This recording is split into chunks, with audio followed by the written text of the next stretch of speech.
Hello friends, welcome to only mathematics centre. दोस्तों, आज के इस वीडियो में हम लोग क्लास 10th के एक्सरसाइज 1.2 के क्वेश्चन को देखेंगे। तो चलिए अब बिना देर करते हुए आज की इस वीडियो को स्टार्ट करते हैं। तो सबसे पहला क्वेश्चन हमारा क्या है? निम्नलिखित संख्याओं को अभाज्य गुणनखंडों के गुणनफल के रूप में व्यक्त कीजिए। इसमें से कितना सवाल दिया गया? 5 मतलब सवाल दिया गया है। पहला है 140, दूसरा 156, तीसरा है 3825, चौथा है 5005, उसके बाद फिर पाँचवा है 7429। मतलब इस सबको अभाज्य गुणनखंड के रूप में व्यक्त करना है, अभाज्य गुणनखंडों के गुणनफल के रूप में व्यक्त करना है। तो यहाँ देख रहे हैं कि आप अभाज्य देख रहे हैं। तो सबसे पहले चलिए जानते हैं कि अभाज्य संख्या किसे कहते हैं। तो अभाज्य संख्या किसे कहते हैं? वैसी संख्या जो एक अथवा स्वयं के अतिरिक्त किसी और संख्या से विभाजित नहीं होती हो, उसे अभाज्य संख्या कहते हैं। जैसे हो गया 1 हो गया, 3 हो गया, 5 हो गया, 7 हो गया, फिर 9 तो होगा नहीं, कहीं 9, 1, 3 और 9 तीनों से विभाजित होता है, 9 तो नहीं होगा। 11 हो गया, 13 हो गया, 17 हो गया, 19 हो गया। या फिर आप इसको दूसरी भाषा में बोल सकते हैं कि वैसी संख्या जिसमें 2 से पूरा भाग नहीं लगती हो, उसे अभाज्य संख्या कहते हैं।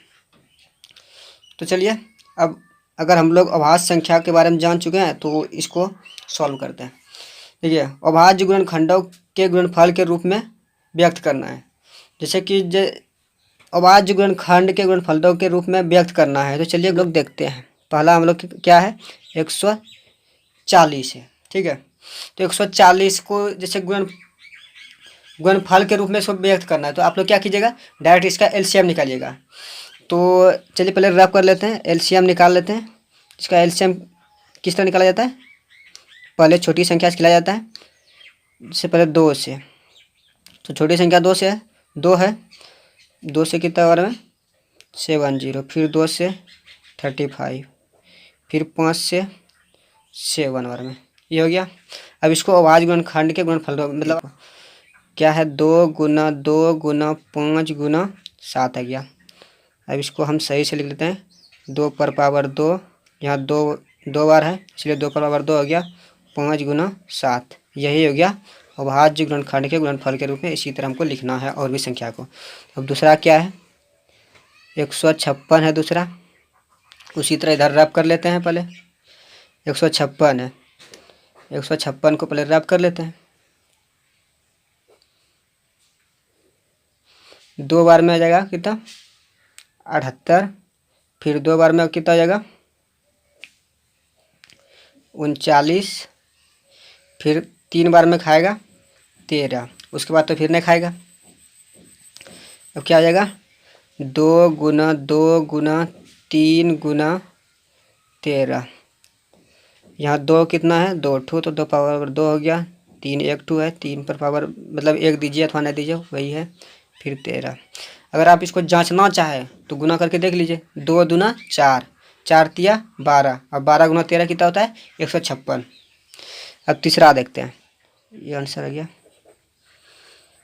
अब तीसरा देखते हैं। तीसरा क्या है? 38 25 है। तीसरा कितना? 38 25 है।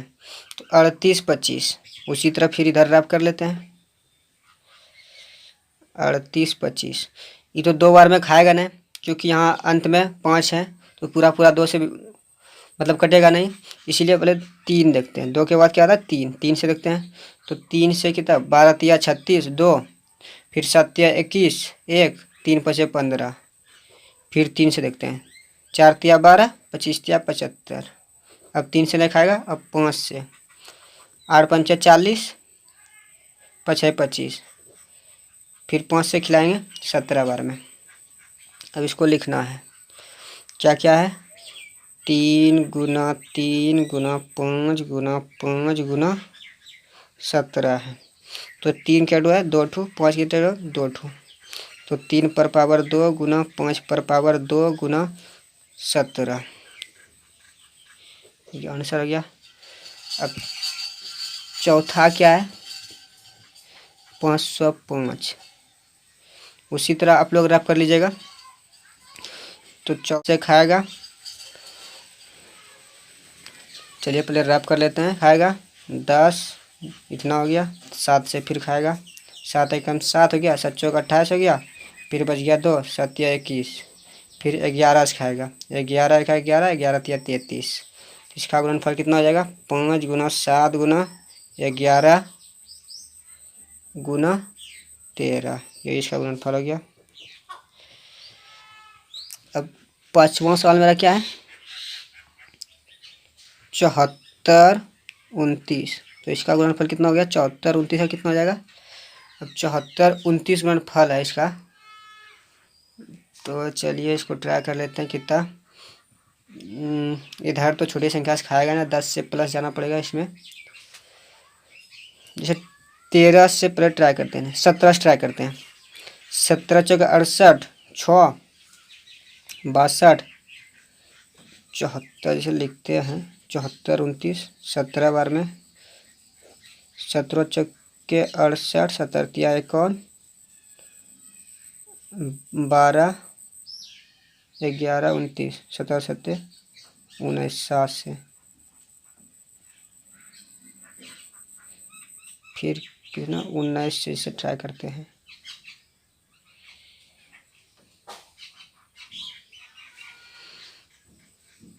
19 दूना 38 5, 19 दूना 38 5, 19 तिया 57, तो इसका कितना हो जाएगा? 17 गुना 19 गुना 23 हो जाएगा इसका गुणनफल।